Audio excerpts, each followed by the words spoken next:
All right, good evening.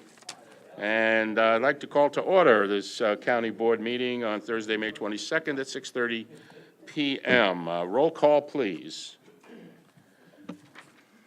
Coert. Esri. Here. Harper. Here. Hartke. Here. James. Here. Jay. Here. Kibler. Here. Langenheim. Here. Maxwell. Here. McGuire. Here.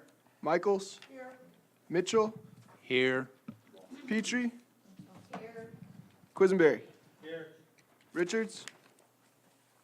Rosales. Here. Schrader. Here. Schwartz. Alex. Here. Bergson. Here. Carter. Kurtz. Here. Bless the Lord. I want to welcome back Mr. Carter. Great to see you, sir. And looking better than when you left, actually. What's that, sir? I appreciate all the prayers that I got and all the good wishes I got. I really enjoyed that. That really pepped me up. And Yeah. that brought me through. But only one thing got me down. The doc fixed me up, and I won't say stupid. I just wasn't thinking. Yeah. Man, I done got so frisky. I got up cooking and going on. One phone call, let me tell you about one thing, can change your whole life. My TV and my little stuff is on the foot of my bed, and that's why I keep the telephone. I got up there and answered the telephone and thought I was sitting on the corner of the bed, missed the bed and went into that wall. Brother, that changed my whole, that changed my whole life. I went right back to a child again. Didn't pain me, but right down the right side of my leg just went limp. But my son got me, set me on the bed, and in about a couple hours I could move it, but not like I was. Well, it's great to have you back there. And I had told Lloyd. Lorraine I was gonna slip out, I didn't intend to come to the meeting. Yeah, we miss your unique input at the Yeah. county board meetings. All right, let's move forward. But I miss you guys, and I love all of you that was pulling for me and said prayers. And I'm soluble. I'd be fixed yet, so. Well, it's nice to I'm have you gonna go back. back, get fixed up still. All right, let's move on to tonight's thoughtful prayer or thoughtful reminder is the price of success is hard. Dedication to a job at hand and the determination that whether we win or lose, we have applied the best of ourselves to the task at hand. That's a Vince Lombardi quote. I think it's an excellent one. Let's move to the Pledge of Allegiance, please. I pledge allegiance to the flag of the United States of America and to the republic for which it stands, one nation, under God, indivisible, with liberty and justice for all. Thank you. Could you read the notice of the meeting, please? Notice is hereby given that a regular meeting of the County Board, Champaign County, Illinois, will convene on May 22nd, 2014 at 6:30 p.m. in the Lyle Shields Meeting Room, Brookings Administrative Center, 1776 East Washington Street, Urbana, Illinois, in said county for the purpose of allowing and ordering payments of claims against the county, receiving and acting upon reports of committees and such other matters as may be brought before said meeting, which said meeting shall continue in session from day to day until the completion of said business. Thank you. Motion to approve, please. So moved. Stan, second, Geraldo. All in favor? Aye. Opposed? Motion carries. Thank you. I need a motion approval of the agenda and addendum, please. So moved. So moved, everybody. Second, everybody else. Okay, so we've got, I'm going to take Lloyd's and I'm going to take Jeff's as the first and second. All right, we do have one change on the agenda, remove on other business at 19B. We will not have a closed session this evening. Not everybody jump up and applaud, okay? No closed session tonight. All right, is there any other changes to the agenda? All right, all in favor? Aye. Opposed? Motion carries. Thank you. You have the dates and times of the next regular meetings before you with Standing Committee, Committee of the Whole, and the County Board meetings. Just to remind you, of course, a Tuesday evening at 5:30 is a special study session. Hopefully, all of you can make it. It's an important one. Thank you. Consent agenda, I'd like a motion to approve. Please, I got Aaron and I've got Lorraine. Anyone want to pull anything off the consent agenda? All right, we'll need a roll call, please. Court. Esri, Yes. Harper. Yes. Harkey, Yes. James. Yes. Jay. Yes. Kibler, Yes. Langenheim. Maxwell. McGuire. Michaels. Mitchell. Yes. Petrie. Quisenberry. Rosales. Yes. Schrader. Alex. Bergson. Carter. Kurtz. Yes. Consent agenda passes. Thank you. Public participation is next. We have two. First, Mr. Robert Michael Doyle. You have 5 minutes, sir.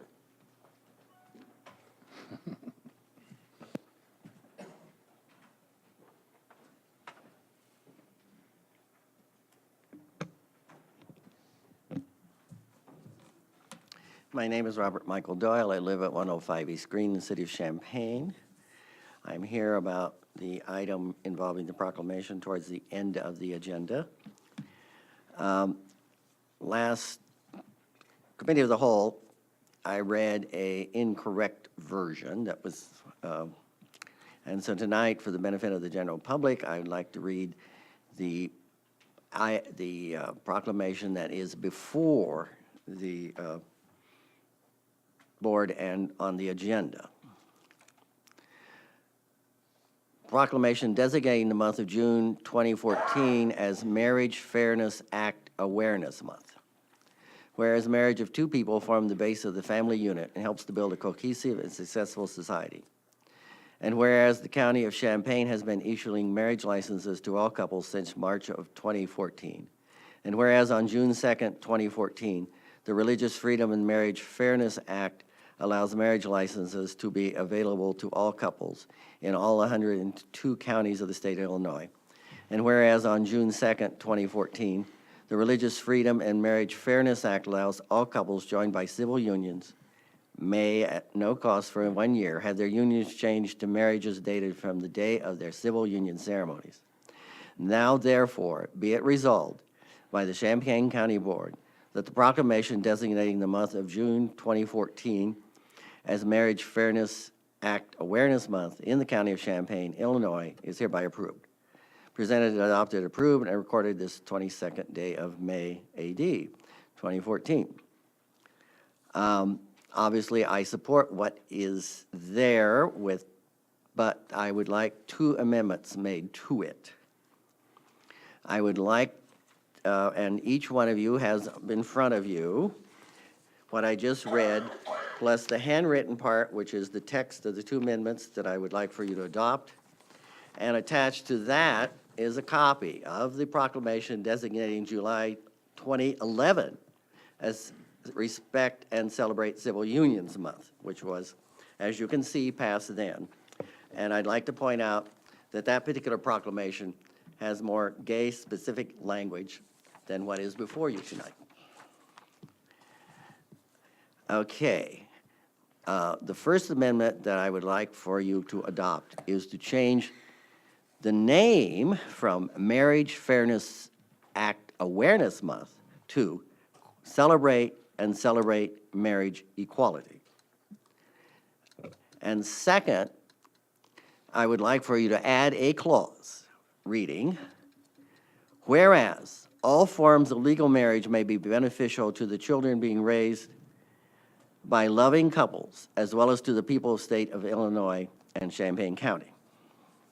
Those are the 2 amendments that I hope someone will move and someone will second and you will discuss and vote for. On your copy, in the last, I circled the word may because there's something awkward about that sentence, but I'll leave it up to whoever does grammar for this group to worry about that.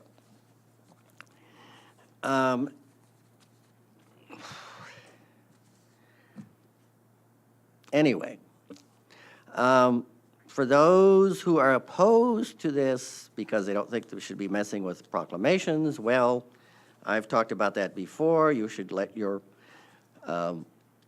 county board chair issue and deny proclamations like the mayors of the two cities do, so that people living in the rural areas have access to proclamations. It is your own choice to spend your time on proclamations. Two, you do issue proclamations, and this proclamation, it has to do with county business and the action of your county clerk, a very good county clerk. And for those who are opposed to this for religious reasons, I would like to point out that even before the law was passed, and of course much more after the law passed, there are churches in this county performing wedding ceremonies for same-sex couples. And so if you're going to take a religious stance, you're saying the county should be opposed to those churches while supporting other churches. I don't think you should be in that position. This is a legal document. The act is a legal document. The marriages are legal, and you should just deal with what is legal, not what is religious.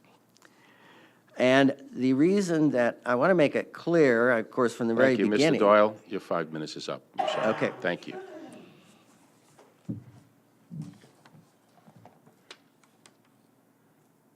Charlotte Green.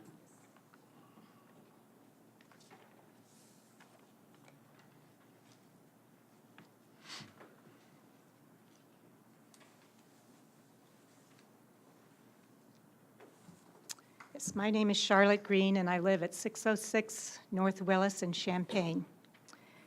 Thank you for this opportunity to speak to you this evening. Although we have made strides in making our criminal justice system more humane and cost-effective, I believe we should continue to look for ways to improve. In particular, I believe that jail is not always the most appropriate option for some low-level offenders. In today's News Gazette, there is a story that illustrates a case in which jail might not be the most appropriate response for a person with a minor offense. This is the story that I'm talking about. It was on the local page, and it was about a successful art therapy program at Danville's Prairie Center. But I don't want to talk about the art therapy program. I want to talk about the lady who is one of the students, and her name is Lisa Basham. Lisa found herself in jail 2.5 years ago for stealing meat with the intention of selling it to pay for drugs for her addiction.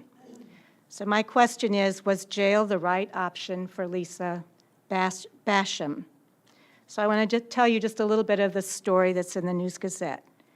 Lisa described herself as a good kid who never used drugs or alcohol as a teenager. As an adult, she had a good job as a collections agent for a rental company. Things changed in January 2004 when her brother's and sister-in-law's house caught on fire. Their 22-month-old daughter died in the fire, and Lisa watched the firefighters carry out the little girl's remains. Lisa was deeply upset by the death and had trouble sleeping. She started taking Valium and later Vicodin and got hooked on prescription meds. Eventually, she became addicted to heroin and crack. Lisa is currently participating in Vermilion County Drug Court and has been sober since January. She has held a job for more than a year. She teaches Sunday school and serves as her church's secretary. What is the best way to help someone like Lisa kick her drug habit and become a productive member of society? Is it jail time? I keep going back to what Dr. Cal told us in his report. We need to think about who should be in jail. If they are not a threat to safety in our communities, then they probably don't need to be in jail. Lisa's offense was nonviolent for stealing meat and possessing drugs. We need to think not about punishing people like Lisa, but to get at the root of what caused them to commit the offense. That is, treat their drug addiction. I would suggest that what we need more than new jail cells for people like Lisa is a detox center. Prairie Center in Champaign used to have a detox center, but it closed several years ago because of state budget cuts. Since then, community elements in the Prairie Center have been trying to figure out a way to get funding to reestablish one. A detox center is often an entry into treatment services for people with substance abuse problems. I believe it would be a good use of county funds to contribute to that effort to get a detox center back in our county. Nationally, 65% of all arrestees test positive for drugs. This is data from the Substance Abuse and Mental Health Services Administration, a federal agency. In other words, there are a lot of people in our jails who have drug and alcohol addiction problems. If we can divert people with substance abuse problems from jail and into community-based programs, we would not need so many costly jail beds. One place is to get a detox center back in our county. Thank you. Thank you. Is there anyone else who wishes to participate in public participation? I don't see anyone. Thank you. We'll close that now, and we'll move to number 6. The date, time of regular next meetings are listed as standing committees, committee of the whole, and county board meetings. Excuse me? Oh, we are. How about that? We're at communications. Okay. Are there any communications from the board? We have Diane. How do I go back up there? Yeah, there you go. I didn't know if anybody was aware that Glenna Bartell had died, which was Art's wife, and her funeral was today, which I attended. Long time, member of the county and worker for the county and for our township and our district. So just so you know, Glenna was 94 and a wonderful life, and all of her children were there. But anyway, just thought I'd let you guys know. Thank you, Diane. Any other communications from the board? Patsy? Yes, I'd like to share with everyone a message that came in a tweet, and that is that the Illinois Senate passed 39-11 of the ERA, and that has special significance for me because my daughter, young at that time, and I marched in the last push to get it passed in the state of Illinois way, way, way, way back. So it's nice to see that it's still alive and well. Thank you. Any others? I have 2. One, tomorrow is Employee Appreciation Day, and there'll be a cookout between 11:30 and 1:30 tomorrow, and all board members are welcome. This is Brookins employees, and it's sponsored by the Brookins department heads, but all county board members are welcome if you would like to come. There'll be a small charge. No, just kidding. No charge. And the other is, you have a letter on your desk I just received from Mike McCreary, the Executive Director of the United Counties Council of Illinois. I was in Springfield on Monday for the UCCI meeting, and on the agenda I placed the Muhammad Aquifer situation. There were more than 45 counties, representative at this UCCI meeting, and my motion to have the UCCI support the denial and withdrawal of permits from the Illinois EPA for the Clinton landfill and for any toxic or chemical waste was passed unanimously. And this letter came in just to me today to Al Kurtz, County Board Chairman, Muhammad Aquifer.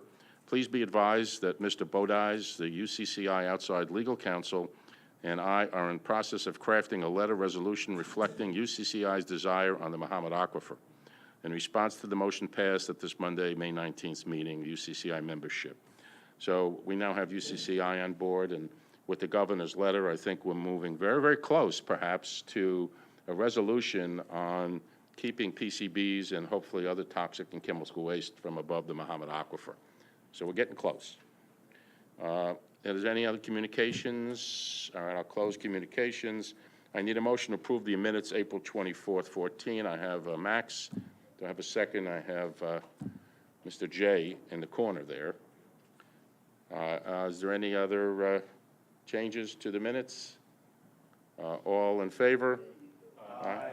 Opposed? Motion carries.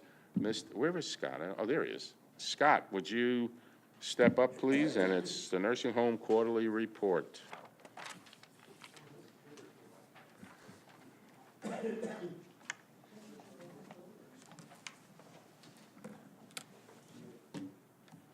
All right, here we go.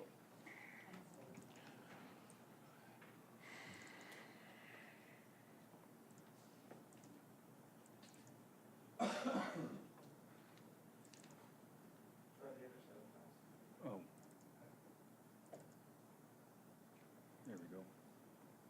Thank you.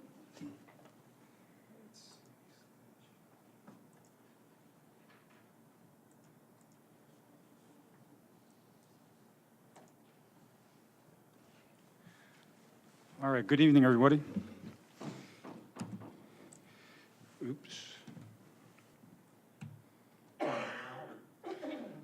All right, tonight we're going to talk about census, financial position, cash, food service, and the most recent update to our five-star quality rating, five-star quality rating system.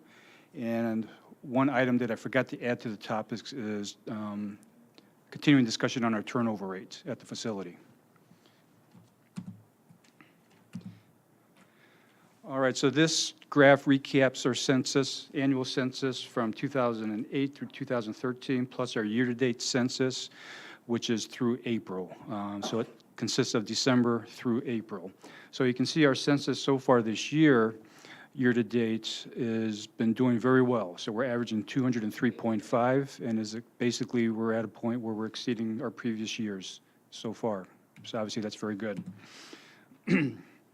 This is our monthly average daily census, and you can see over the last few months in the new fiscal year, we have been over 200 with a high of 208 in February. In April, we are back down to about 199. And I can tell you right now, our census is running right about 199 to 200. And with our Medicare census, you can see that we have been dropping off since December. We had a high of 19.5. We're at 14.5 in April, but I can tell you right now we've been averaging in the month of May in the high teens, and today our Medicare census was up to 21. Breaking out our VA census, and you can see in January, this was an all-time high of 5.9 VA residents that we've had. We've kind of come back down to earth through April.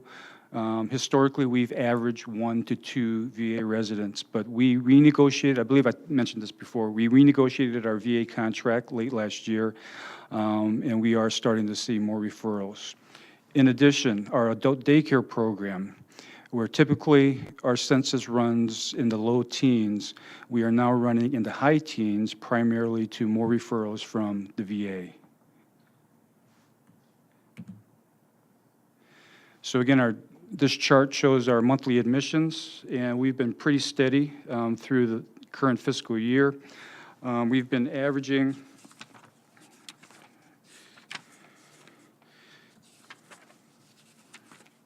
bear with me for a second. 25 admissions per month. Our average in 2012 was 22.2, and last year we were averaging 25.5. So we're right on target with what we were seeing last year. James, you have a question? What does that line? It's not on. What does that line represent, the gray line? It's just a trend line. What kind of trend line is it? It's just a normal trend Linear? line. Yeah, linear Okay, trend. thank you.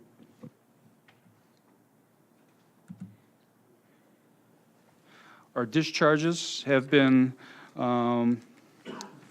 averaging so far this year at 16.4. Last year, we averaged 19.4 discharges per month, and we averaged 15.7 discharges per month back in 2012.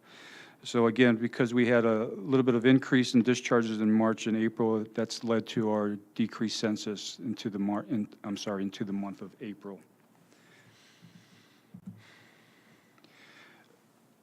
This is a repeat of a payer mix chart that I had in the last quarter's update. I just want to point out and just remember the mix that we had in 2013, where we had 56.3% Medicaid and 35% private pay. This chart shows our monthly payer mix so far this year.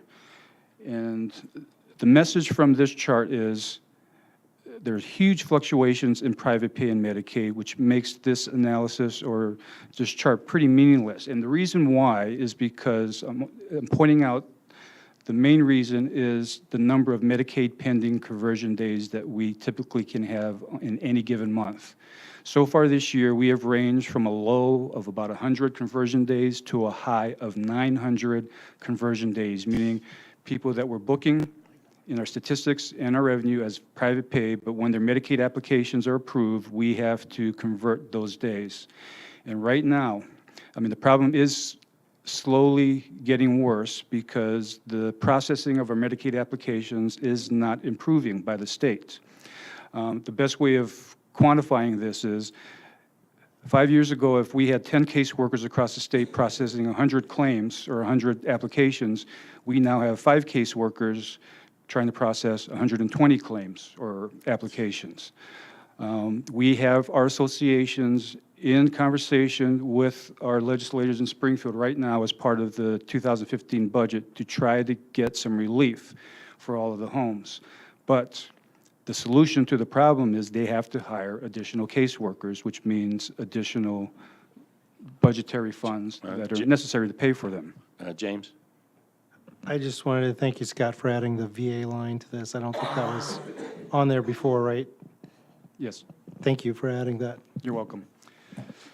So if we have someone whose application is taking a year to process, we are not being paid by Medicaid. And so it is impacting our cash flow, and it will show up on our cash slides forthcoming. Any questions on this particular chart or slide before I move on? Financial position. Year-to-date, from December, inclusive of December through April, we are showing a net income of just under $300,000 on operating income of $5 million. The non-operating income of $370,000 is predominantly the accrual of the property taxes. We have operating expenses of just over $5 million. So the takeaway from that is we're pretty close so far through April of breaking even just from operations without the property taxes. You add back the depreciation expense, and we have cash from operations of over $500,000 so far through April. I'm sorry, through March. This is through. I always get mixed up. The statistics are from December through April. The financials are from December through March. I just looked at the preliminary financials for the month of April, and we're going to show another positive net income in April. But those numbers are not finalized and subject to change. But at this point, we don't expect any substantial changes to the numbers that would impact going from a positive net income to a negative net income. So April looks to be another good month. On the expense side, the only item worth mentioning is the contract nursing. And you can see in April, we had a huge uptick to $100,000 in expenses. Approximately $23,000 is for invoices from January and February that were not submitted to the nursing home in a timely fashion. But even if you adjusted for that and put it back into the prior months, our agency expenses are higher so far this year compared to last year. And right now, well, historically and even currently, roughly 90 to 95% of our agency expenses are for CNAs. We use very little contract nursing for our licensed nursing staff. Right now, we're having problems filling our night CNA positions, and it's basically a supply and demand issue. We've also noticed that Carl, I believe it's Carl, has been advertising sign-on bonuses for CNAs. And actually, our hourly wages are very competitive, if not higher than what Carl is paying their CNAs. So it's not a wage issue either. But right now, we are having problems filling our CNA positions, which requires us to use more contract nursing at this point.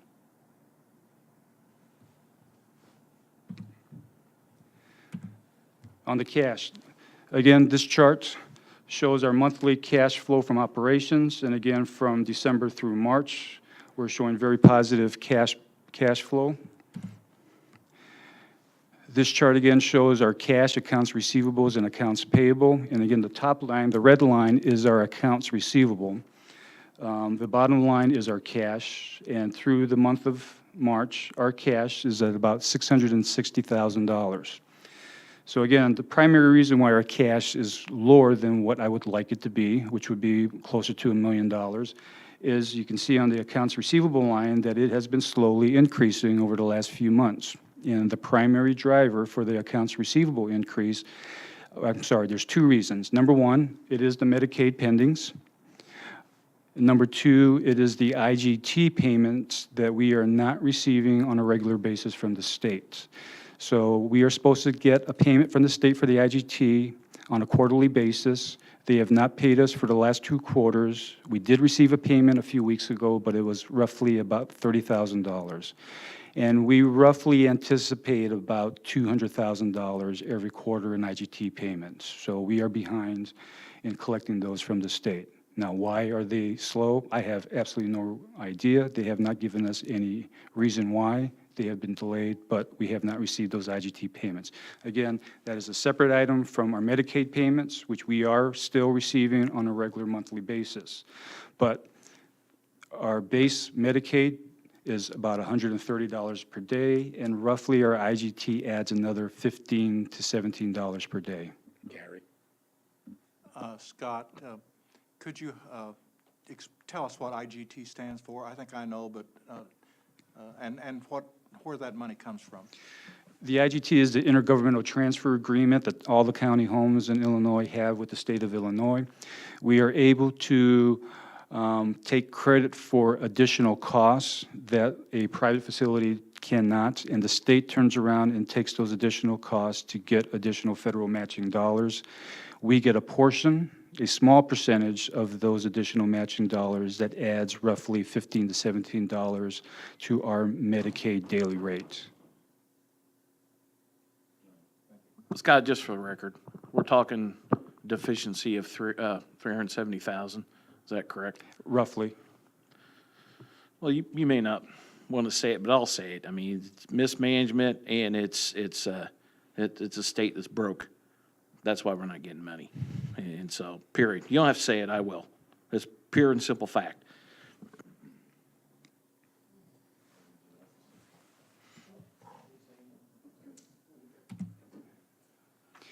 All right, this slide summarizes or gives more detail to the turnover statistics. So I think in the last quarter, there was discussion about the turnover. And so in 2013, we had 131 separations for the year.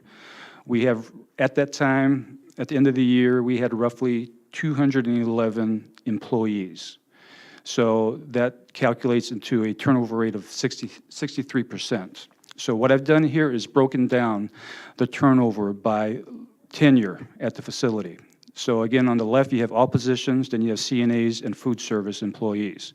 When you look at all positions, 42 or 43% of the turnover is attributable to people who left after 6 months, 0 to 6 months. A number of those, I can't remember the statistics, but we had at least a handful that never showed up for the first day of work. Then we have 14.5% from 6 to 12 months, and then the rest from 1 year on. CNAs basically account for, or if you take a look at CNAs, 19.1% are separating in the first 6 months, and then another 6.9% in 6 to 12 months. Food service, you have 19.1% separating in the first 6 months. But if you look at the very far right column, CNAs and food service employees account for 90% of the turnover in the first 6 months.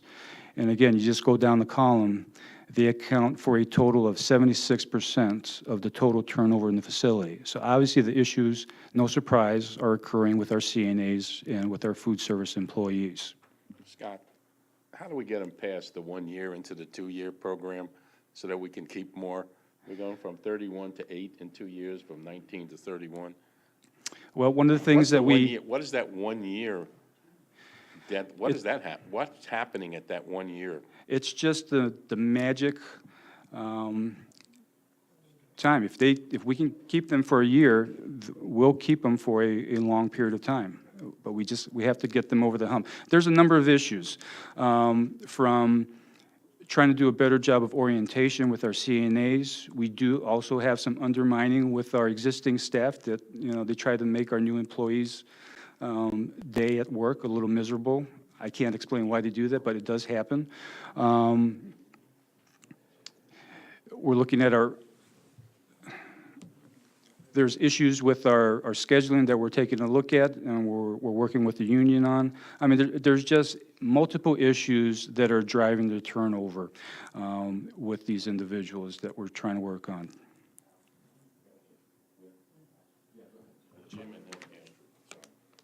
So it says 25 separations in the food service. How many food service positions are there?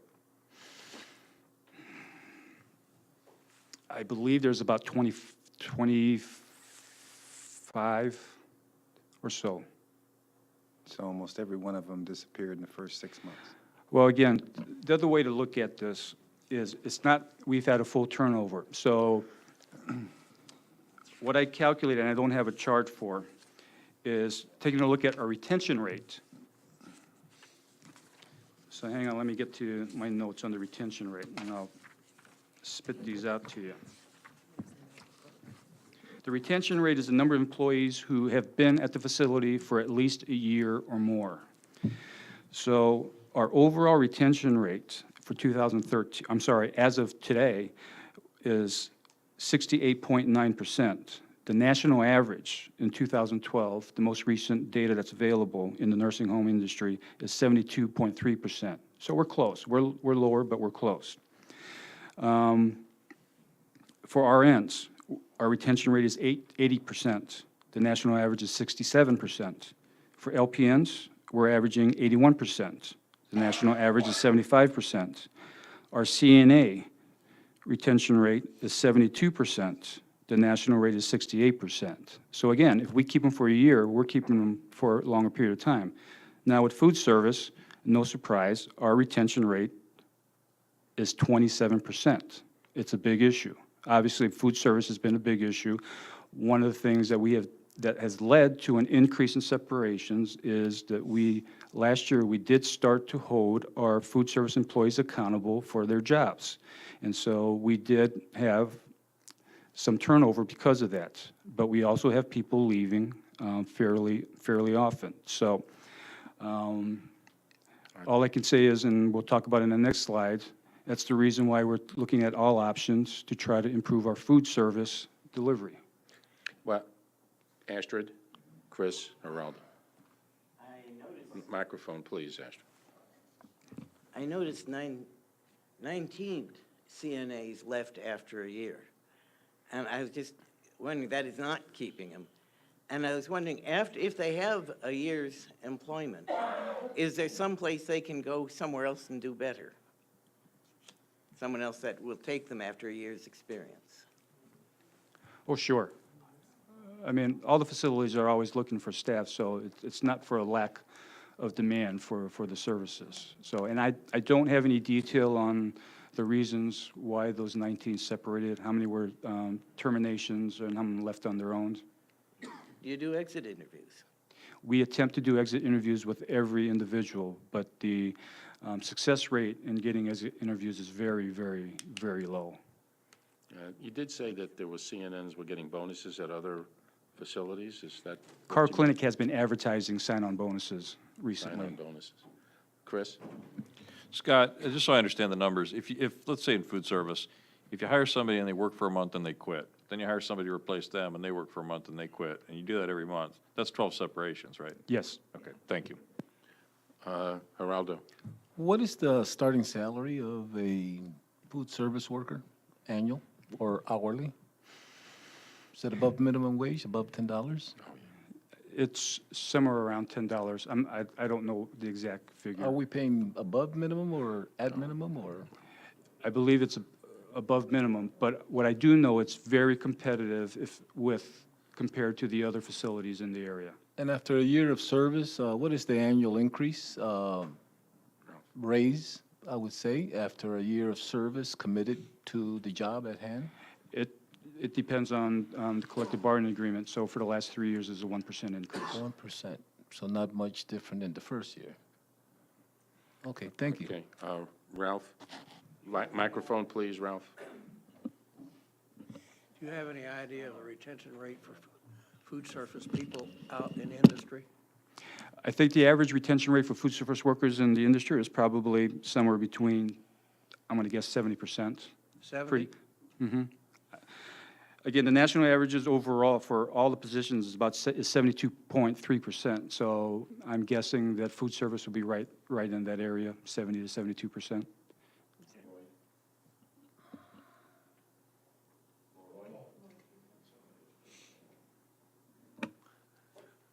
Good afternoon. I want you to tell me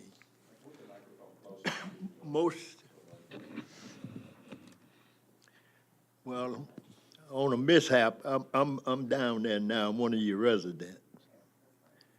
And I never seen nurses performing dining room duties. And that's a big concern. They know about nursing, but one of them made my bed up the other night, and it wasn't like the nurse made.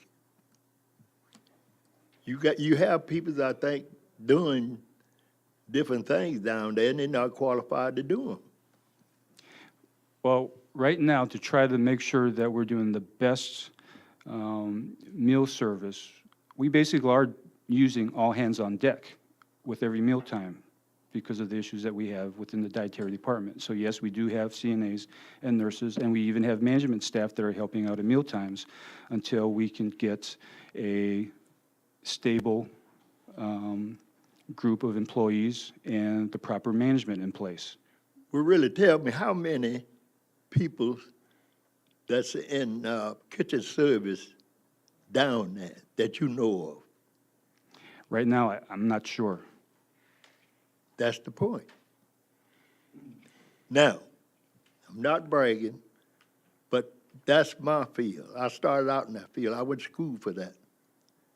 And I can turn that dining room around, boom, boom, boom. Because I see what's wrong with it. You have your residents coming in there, spending an hour and a half before they get anything, just sitting there. And some of those people don't feel like doing that. They need to come in, be served, and go on back down there and lay down or get comfortable. And I'm going to do this. I'm going to sacrifice my free time and come down there and help Curtis, the kitchen, get that dining room straightened out. And you don't need that many. You don't need that many kitchen servers in there if you assign them to tables and have them responsible for what they're doing, but make sure when they come there, they know something about food handling. That's your problem. I can look at a setup on the table and tell you what you know about food handling, because the fork's supposed to go one place, your glass supposed to go one place, your knife supposed to go one place, if you've been to school, and your napkin. Now, I know you know, because I figured you done ate in some of these 5-star restaurants, and I know you know that. Am I right? I can't argue with it. So the problem that we have is the execution of everything that you've talked about. And it's no So big deal, there's no big deal down there, but it need to be restructured. I agree. The people need to know what they're assigned to, what their duties are, and you won't have those problems. But right now, everybody's floating around, I think some of them just take it on their own to be a boss. Well, that's what run your people away. All right, Diane, you want to take on, please? I'm gonna have to stop on the time that I forgot. I was just going to ask, how many people are on the books, if you will, that are needed to manage that food service area? I mean, what is the total number of FTEs for that department? We have approximately 25 employees. So probably a little bit less than that, and I don't know what the total amount of FTEs are. But, I mean, that's what it takes to run it? Yeah, I think Okay. we've got the right amount, appropriate staffing levels. I don't know how many positions are open right now. Okay, so about 25 to run that department. And if I could finish real ahead, quick here, too.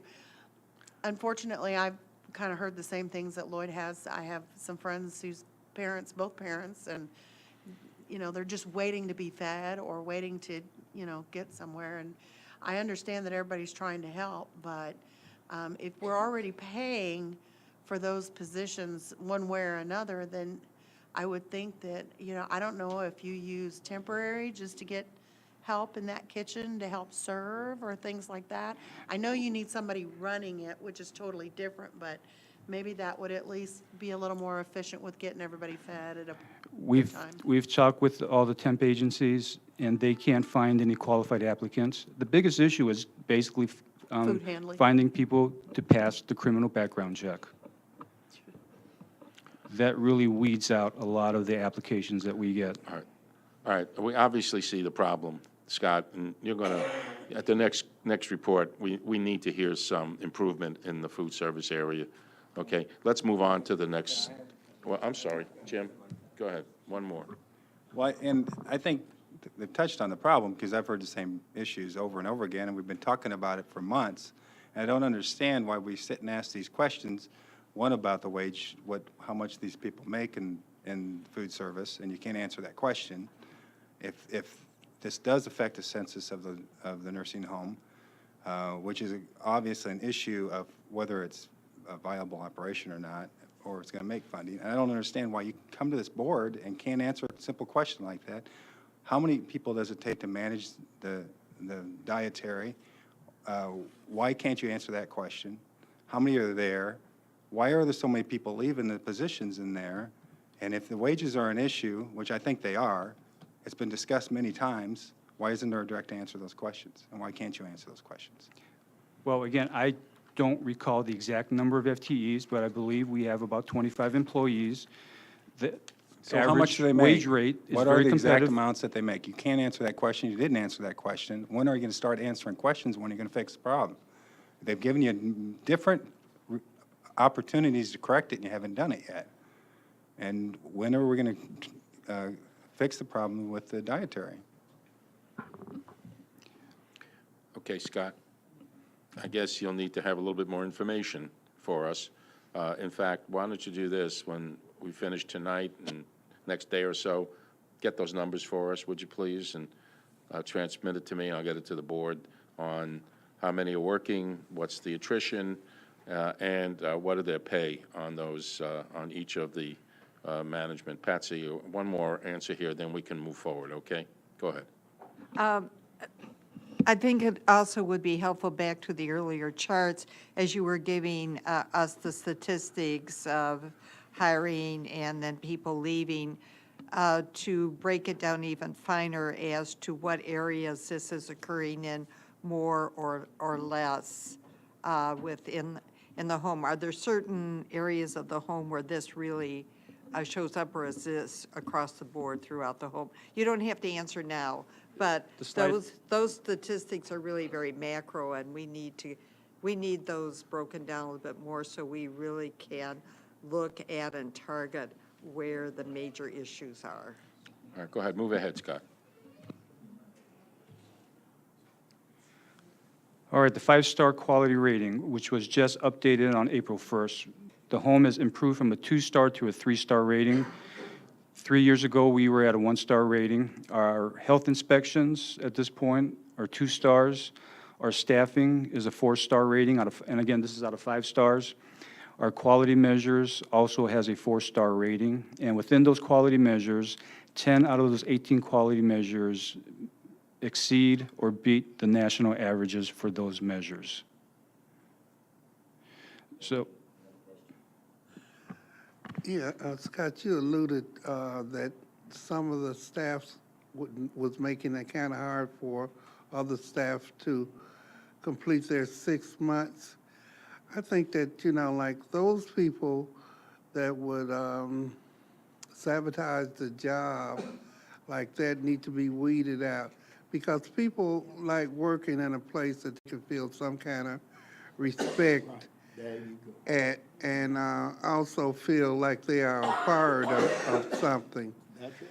And that's the only way you're going to keep people. That and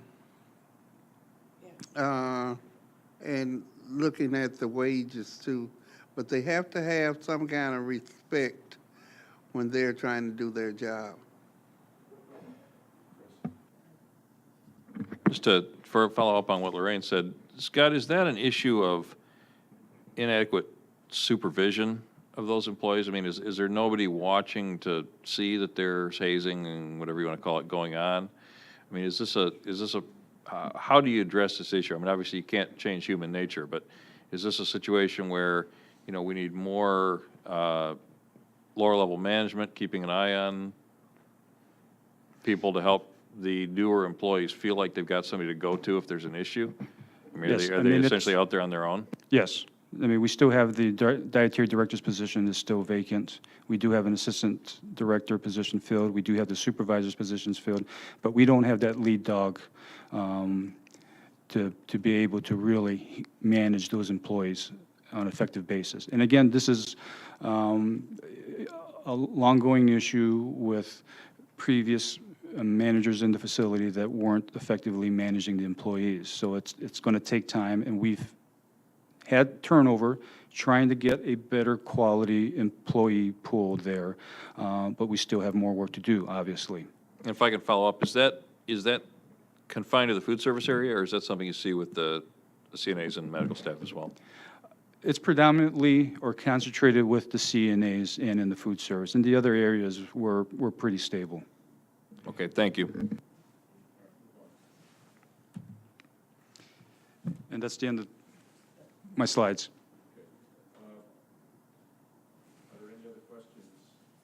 Are there any other questions for Scott at this point? Lloyd?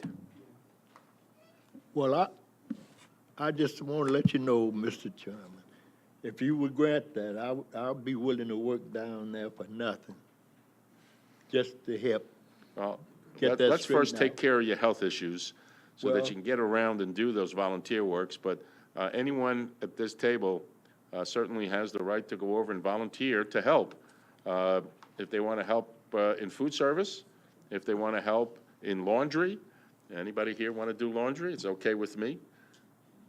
Well, So I just want the to, key is you can volunteer, obviously, and hopefully the nursing home accepts volunteers. Oh, yes.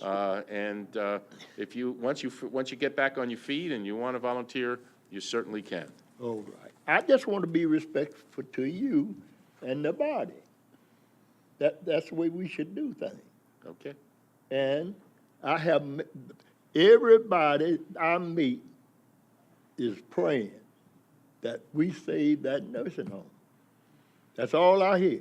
Well, I think Please if you do something look to at save that the last nursing home. slide, Lloyd, that last slide shows improvement in a lot of areas. We still have, obviously, food service has been a bone that we have been itching. And this has been just a constant situation, and I think more supervision maybe from MPA, looking at that one situation and getting that stabilized. But it seems to be a constant discussion, month after month and quarter after quarter, about food service. I get it too. I go to a restaurant and somebody will come up to me and say, I have a relative in the nursing home, and I'll sit down and they'll fill my ear full of food service problems. And that is the key, I think, to a good reputation. If we don't have good food service, that census is not going to stay where it is. It's just going to it'll continue to deteriorate. And as hard as you work to get people in, we need to stabilize that 0 to 6 month group, especially in the food service area. John, and then Gary. Well, one of the things I wanted to hear from Gary and Josh, we got 2 members on the Nursing Home Board of Directors, and I liked their comments if they feel like commenting tonight. Gary said had his hand up, so go ahead, Gary. The Board of Directors has been working on these issues for some time, and we're well aware of them. We, too, get some of these reports from the public, phone calls at home and this sort of thing. And we're not insensitive to these concerns that people give us, and we're working on them. And I know you've heard this before. We're working on them. I think Josh and I have similar ideas about the need for additional supervision and maybe some ways to get it. We're in the process of contract negotiations, and I think that's one area that we are looking at. And I appreciate some of Lloyd's comments. I was in the home yesterday and had lunch with him. I encourage everybody here to go in and have lunch occasionally during the week, or preferably on weekends.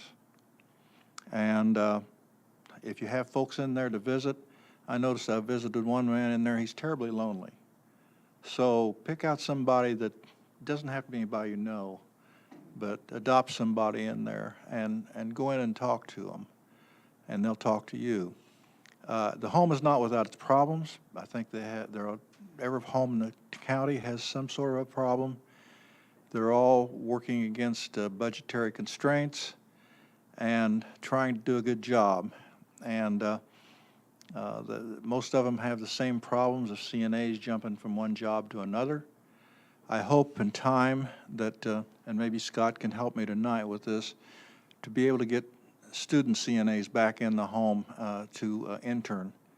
I'm not sure exactly how much longer, if we can do that, but I think that would at least give us a base that maybe we could get some of those young folks coming on over. So the Board of Directors is working on it. We're not perfect, but we're trying. Thank you.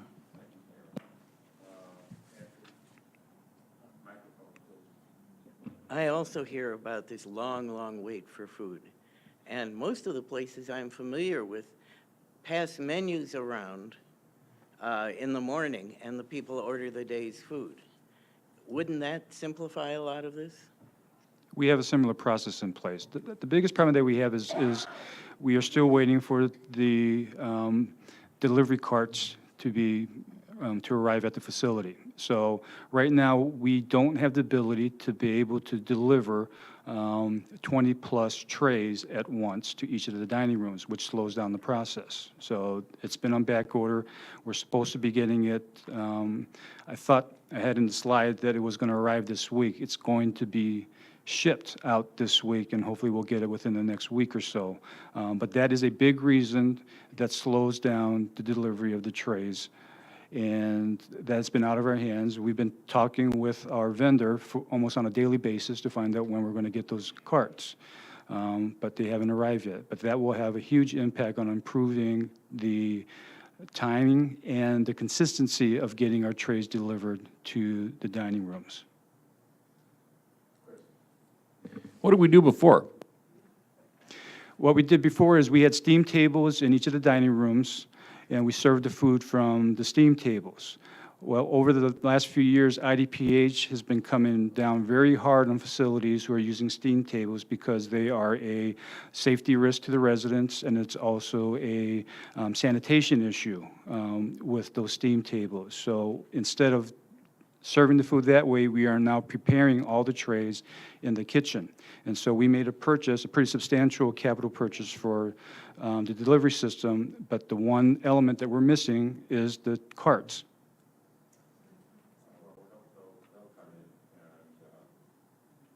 Any other comments? Are you okay? Lloyd? Real quick. Well, it's, we gotta get this. we got to get it right. And I'm not criticizing you, but I'm right there. I could take that kitchen, what you just talking about, that is safe. But how, you don't have any people that even set up the tables correctly. And I'm saying this because in my young days, that's all the thing that we could do was kitchen work. And the better you was qualified, the more money you made. So I know kitchen work. And that can be turned around. It don't take that much, but you got to have the knowledge up here.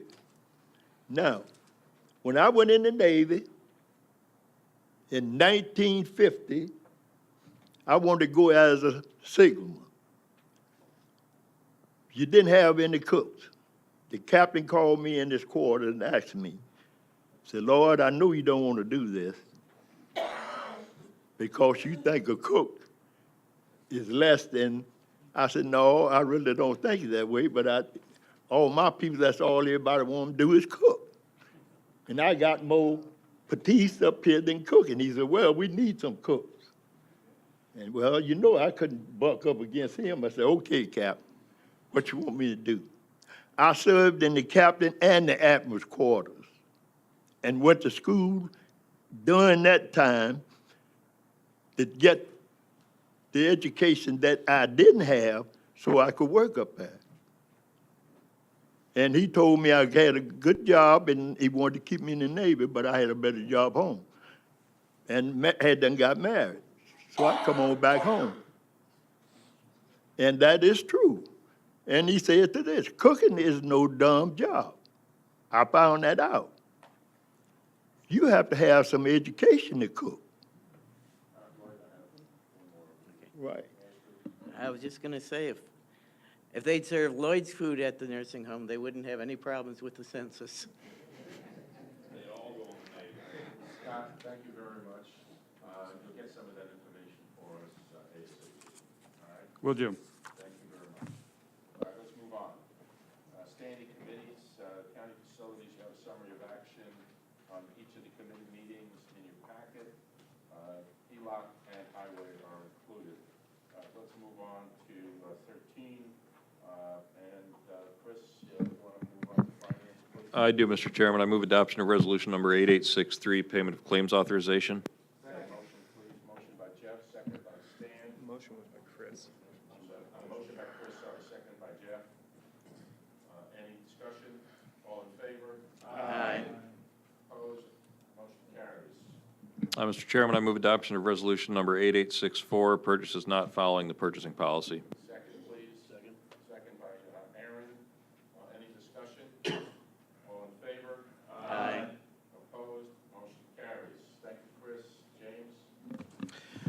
Mr. Chairman, I move, policy moves adoption of resolution number 8865, authorizing the appointment of Robert Guthrie to the Sangamon Valley Public Water District for a term of June 1st, 2014 through May 31st, 2019, and I so move. Second by John, down in the corner, way in the corner there. Any discussion? All in favor? Aye. Opposed? Motion carries. James?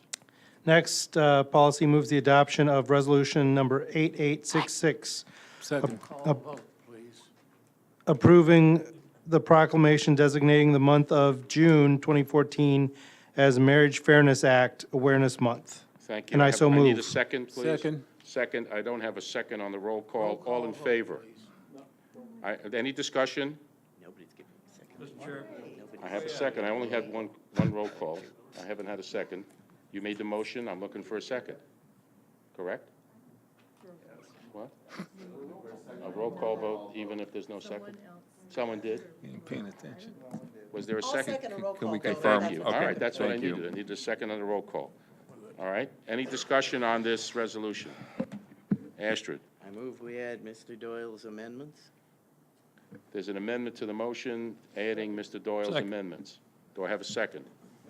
Second by Mr. Rosales. Discussion. Jeff? Mr. Doyle's amendments include the word "may" and its conflict with grammar. He was absolutely correct, given that there is no, yeah. So the word may needs to be changed to and move after the prepositional phrase. So it needs to read, the Religious Freedom and Marriage Fairness Act allows couples joined by civil unions at no cost for 1 year to have their unions changed to marriages. So the Do you word want to may, remove the may? remove the word may, change it to, and put it after the prepositional phrase, which is the after the words at no cost for 1 year, comma, to have their unions changed. Okay. Do I need I need a second on that? I stand Jamesed it. Wait. Yeah, I'm sorry, can I have a point of, Hold on. can somebody clarify what we're doing here? Is that an amendment? Well, it's technically, well,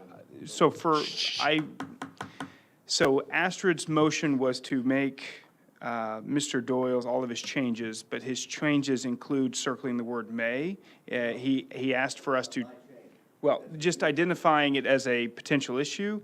It is an issue theoretically with grammar, so I am moving that we change the word may to, or ask to be added in to change it to the word to and move it after the prepositional phrase. What's that? Is it Well, an first amendment? First, we have Astrid's amendment on the floor. We need a second for adding, you want to add his replacement amendment? Is that what you're saying? Yeah. Okay, do I have a second? I had a second by Geraldo. So Right. let's discuss, can we discuss that one issue, and then we can go back to changing your word because it has nothing to do with her amendment. Yeah, it does. Technically, it does. It's He's a minor oh, he's correction. Technically, it amendment, I'm does. sorry. Because she, All point right. of order wise, she did not indicate There's a what good reason exactly for he was resolutions, right? Okay. modifying. Let's amend, okay, Jeff, you're amending the amendment? It's a friendly amendment, is what I'm Okay. asking for, just a clarification on Okay. her move. So on top of her adding the extra paragraph, you're also adding the may. Correct, and amendment. she also moved to change the title as well. If she's going by everything Mr. Doyle has written, it would be Okay. everything that's on the sheet. All right, do I have a second to Jeff's? No, he's asking for a friendly amendment. Oh, friendly amendment, Friendly okay, amendment. all right, it's okay. And Rosales, okay, is that okay? Geraldo, sorry for this little confusion here. Okay, so now, we're voting, first, any discussion? Is there any discussion on adding changes and adding the paragraph? Okay, Patsy? Just a point of clarification to Astrid, is it her intent to, with your amendment, to add both parts at the same time? Or is it your intent to add those separately? Same time, I think. Thank you. Any other discussion? All right, now, yeah, go ahead, Stan. Yeah, why are we going through all this? Don't look, that's a I mean, rhetorical question. I think we're opening up a can of worms for every special interest group to proclaim a day for this or that. This isn't a religious thing, this is a personal choice by anybody. I've been married 34 years, I don't need a proclamation for it every damn day, I hear one. Some are good or some are bad. Yeah, I just don't understand. I think every Tom, Dick, and Harry that has a special cause is gonna come in here with a proclamation for this or that. I won't support anything, amendments or not. All right, Geraldo hasn't spoken to it yet, but go ahead, Geraldo. I think what it demonstrates and it shows, like in many communities, is that people want to live in an inclusive community. And if we begin to welcome them with these proclamations, it says that we are very sensitive to the population that we serve. So it includes inclusivity, and it also could be a financial incentive to have people move into our counties, that, they're not going to be ostracized because of that or this. So I think I would support it, and I don't see why we can't. The local municipalities have done it. I don't see why the county can't. Astrid? Well, we had a policeman's proclamation because we have policemen, and we had a correctional officer's proclamation because we jail them. So here we marry them, so that certainly is as close a relationship as the previous ones. And I think it is appropriate if we're going to celebrate correctional officers to also celebrate this. Ralph, did you have your hand up? Stan?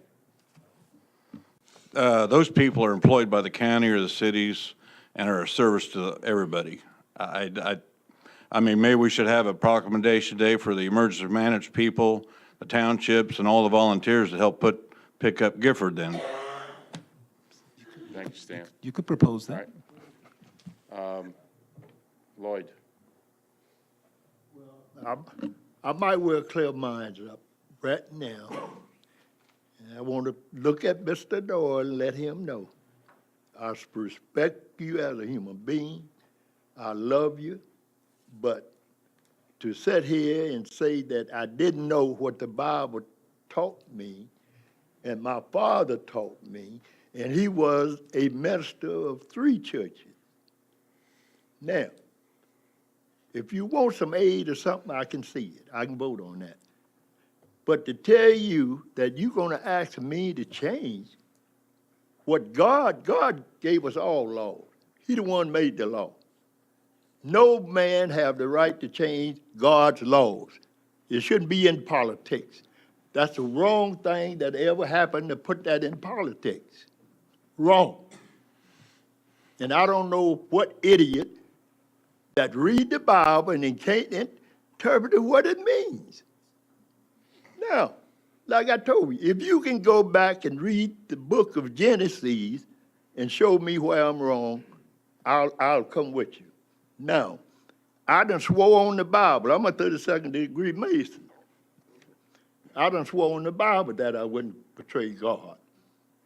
And I'm not about to do that. I can't do that.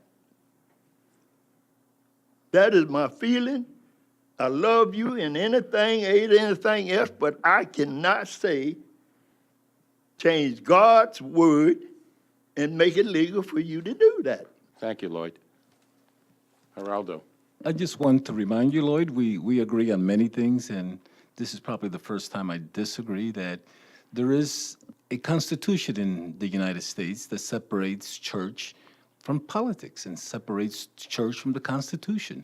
So those are our beliefs, and we wholly grasp to them and hold on to them. But in politics, in government, there's a separation between church and government. So this is an issue that has passed in the House, and it has passed on a national basis, and I think we should embrace it. And anybody that has any other inclusive ideas, we welcome those ideas, and let the majority rule. That's the way government works and politics works. He hasn't spoken yet. Stan? I want to call the question. Question is called second. All right, now, we're going to be voting on a roll call vote. No, point of order. We're voting on the amendment. Point of order. Yes, go ahead. Yeah, first you're voting whether to call the question. We're going to vote on calling the question. Do we need a roll call? That's two. I need 2/3, so do I need a roll call or just a hand? No? Okay. All in favor of calling the question, please raise your hand so I can see. Okay, that's called. The question is passed. All right, now we move towards the amendment. I want to get this straight. The amendment and the friendly amendment at the same time, and all the changes that Astrid has delineated in her amendment. And we're going to roll call on that? Point of order. No. There's no roll call yet been called on the amendment Okay, so it's voice vote on that? Okay. so far. Now, yes is all in favor of changing the resolution? Right? Okay. All in favor, say aye. Aye. All opposed? Aye. Okay, let's raise our hands. Roll call. Gordy, would you make the count, please? All in favor of changing the resolution, raise your hand. 7. All opposed, raise your hand.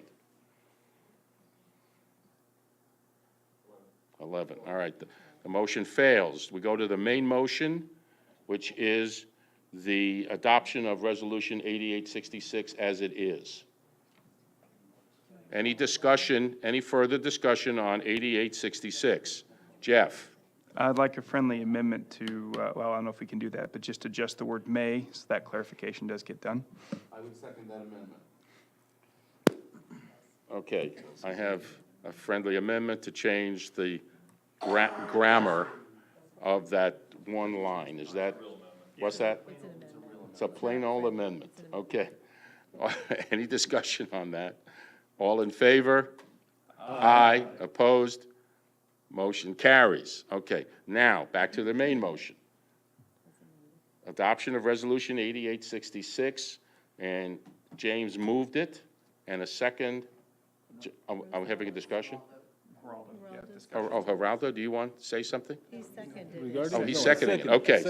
Second that motion. Just need to vote on, it's a roll call. Oh, it's a roll call vote, correct. Did you want to discuss? Yeah, we're discussing the main John wants to discuss the main motion. motion, which is fine, and we're opening it up to John. Go ahead, John. Thank you. 3 things. Okay. One, we get a resolution like this, and we have to do all this work on it. I'm not going to support it. 2, if we encourage, and those who are watching or listening or reading this or some way communicating with us, we encourage everyone who has an opinion about an issue can come here and discuss things. I don't appreciate being told that, and anybody, that if they have an opinion, because it's the law and because some groups might agree with it, that your opinion doesn't count here, and it does. I want to clarify that. And number 3 is I've never supported a resolution that hasn't been about employees, first responders, or anything else, something to do with a former board member or a current county board member or something like that. I won't support any resolution that is from a personal nature. I respect the law, and I will uphold the law, but when it comes to resolutions, I'm going to stick to my guns with this, and I'm not going to support this. Thank you. Any other discussion on the main motion? All right, it's a roll call vote. Please take the roll. Kohler? Esri? No. Harper? No. Harkey? Yes. James? No. Jay? No. Kibler? Yes. Langenheim? Maxwell? Yes. McGuire? No. Michaels? No. Mitchell? Yes. Petrie? Yes. Quisenberry? Yes. Rosales? Yes. Schrader? No. Alex? Yes. Bergson? Yes. Carter? No. And Kurtz? Yes, I have 11 to 9. Is that correct? The motion carries 11 to 9. Thank you. All right. New business, don't have any, right? We're done. No, other business. Oh, right, I'm sorry. All right, let's, thank you, James. We're going to move to 19, other business, the distribution and explanation of materials for May 27th meeting. You should have all of the packets on your desk. Please take them out, and I'm going to turn it over to Deb to explain the process. Deb. Well, the packet is at your desk for your information. It is the responses to the RFQ that the county received for the 4 top-ranked vendors who will be presenting on Tuesday night. To give you the opportunity to look at those before Tuesday evening. What the agenda for Tuesday evening is there as well. What we primarily wanted to go over with you tonight so that we don't have to explain it Tuesday night, so that we can start on time at 5:30 with the first vendor presentation, is the evaluation rating form, which is the second sheet in your packet, that you will all be asked to complete on Tuesday evening. You will each receive a set of 4 forms on Tuesday evening. They will be numbered, so each evaluator has to complete all 4 forms in order for that evaluator's ratings to be included in what we compile as results. What you are required to fill out on each form is the first column where it says rating. And on each of those criteria, you will rate each presenter on a scale of 1 to 5, 1 being poor, 5 being excellent. If you want to, you can go ahead and complete the total for each of those criteria. And the way you do that is to take your rating times the weight for that particular criteria. So if you gave a 3 to the firm on number 1, you take it times 10 equals 30 for the total score. You do not have to do that if you don't want to. You can just fill in the rating. If you want to do the math and do the totals, you can do that. At the end of the presentations, we will collect the rating forms from all of you, and we will enter the data into a spreadsheet and be able to provide an announcement that evening of the top-ranked firm based on all of your input from the ratings on these evaluations. We will also provide a very light supper for you on Tuesday evening because you have to get here early and you will be here a long time. This will take at least 4 hours. So if you can get here about 5:15, we will have food set out so that you can fix a plate for yourselves and have something to eat before or during the first presentation. Okay, let's start with Patsy and then John. Patsy? During our caucus, Ms. Busey, I made the observation, in fairness to these presenters, if somewhere within the schedule there might be a built-in break, just so we're paying equal attention to the last one as we did the first one. There's 10 minutes between each presentation. Oh, there is? Yeah, Oh, I to didn't. allow the transition Okay. of one presenter into the room. So you That's should great. be able to break when you need to. Thank you. And then the second is, we have a nice pack of material here. Will that eventually be up on the website as part of the packet for that meeting? No, this material is only for you, the evaluators. We are still in an RFQ competitive process, and these documents will not be made public according to the Freedom of Information Act and the process that we utilize until after there is a contract with a top-ranked vendor. Thank So you. these packets should be held confidential by each of you. John? I'm not sure I was paying attention, Deb. Will we figure, when we go to make our evaluations, will we do that after each of them make their presentations, or will we do it after they've all made their presentations? However you are most comfortable doing it. We will collect all of your ratings after the last presentation. Thank So I think some people are more comfortable kind of knowing all the presentations before they finalize. You'll have to probably do it as you go, but you'll have the ability to go back and make changes if you need to. Thank you. Astrid? Microphone.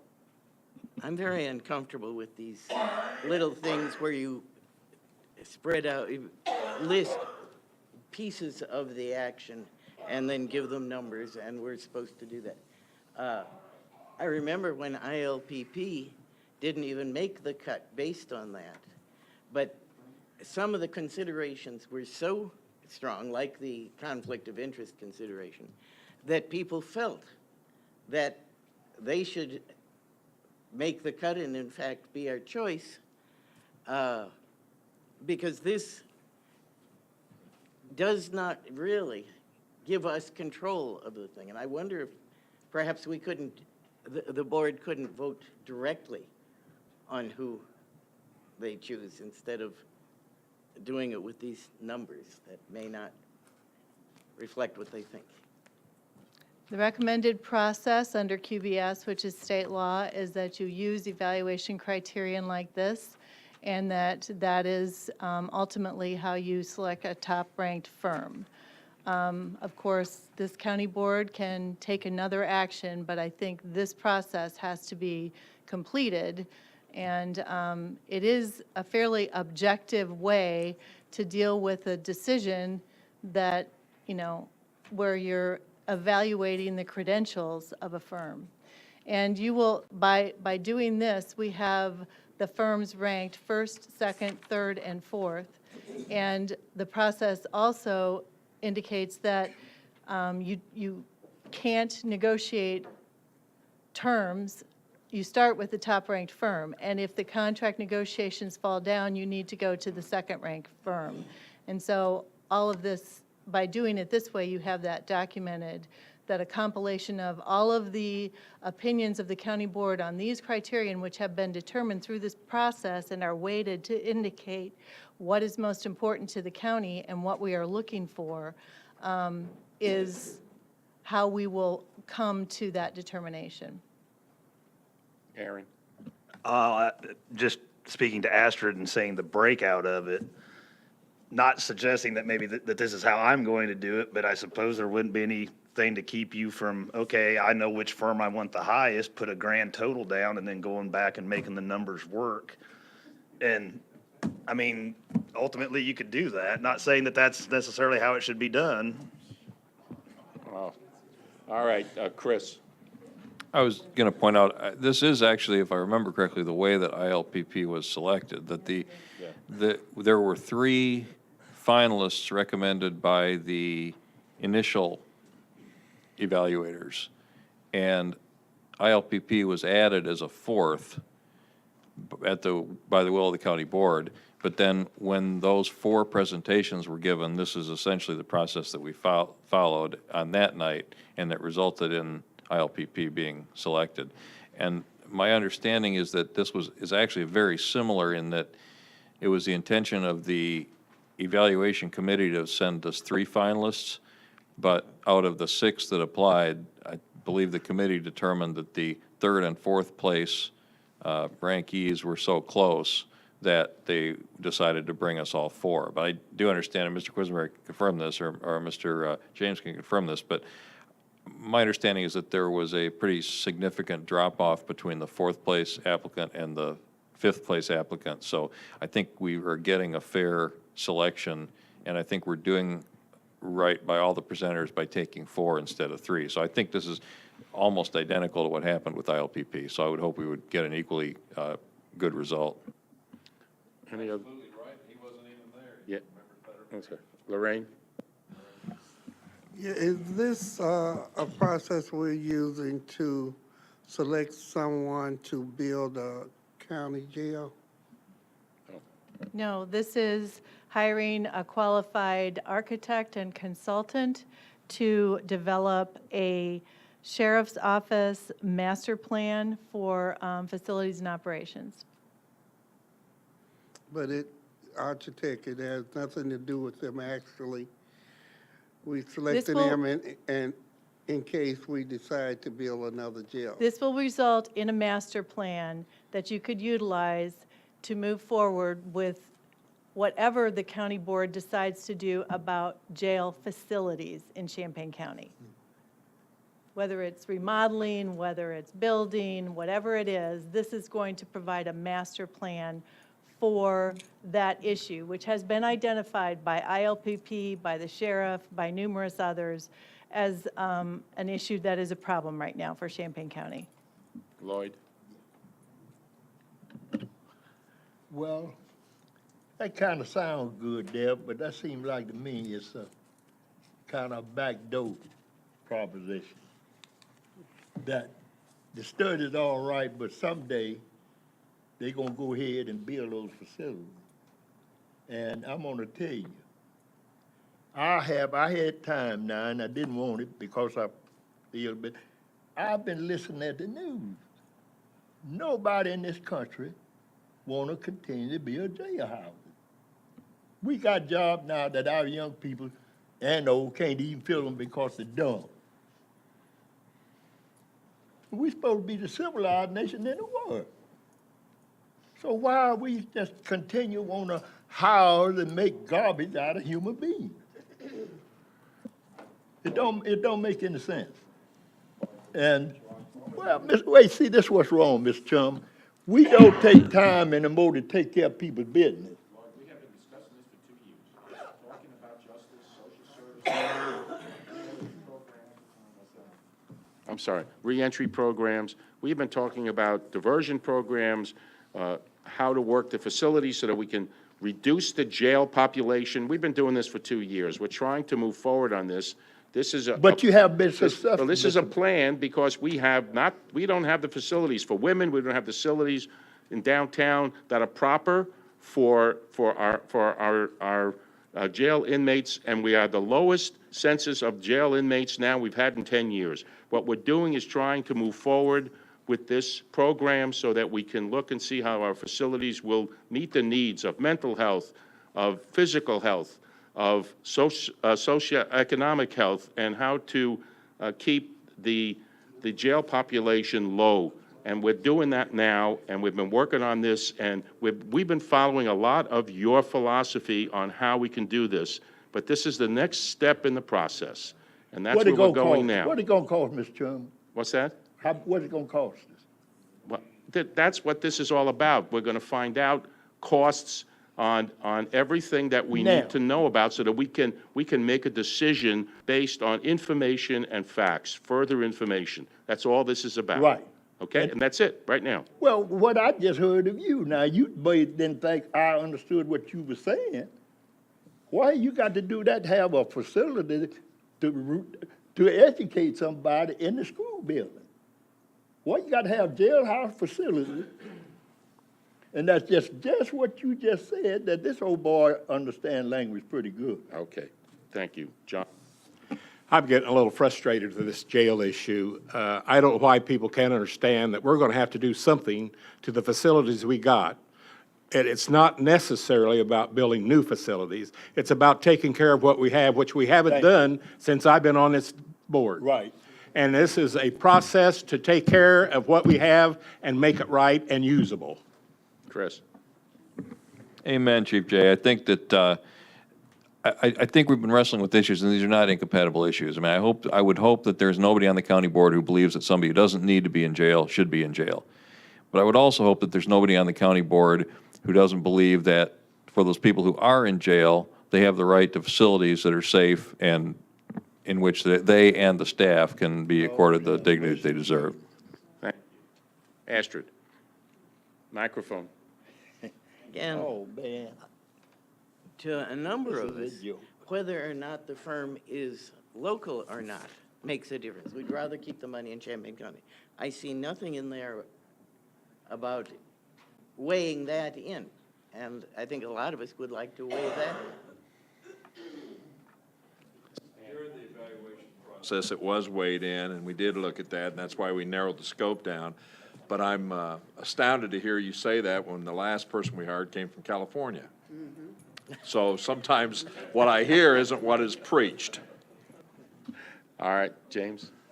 I'd like to move adjournment. Second. All in favor, well, I have, okay, I have one new business, please. All right, we've had a contentious evening when it concerns proclamations. So I'm going to tell you right now, all proclamations will go through me. All proclamations will be discerned by me, and I will answer any questions that you want, but I will be much more discerning about proclamations from now on. I want that understood. Thank you. James? Mr. Kurtz, if you're going to make comments, I feel obligated to respond. Sure. Can you tell me how many proclamations we reviewed in the last year? Very few. How many? I don't remember any other than this one, and I wasn't even. There have been three. I'm trying to. There have been three, and do you know how many have been brought or suggested? I would like to answer that. Okay. No, there have been more. There have been other things that have been brought. In fact, you sent me one that was not considered, that was about recognizing a softball coach in St. Joseph, that I did not bring that because it was outside.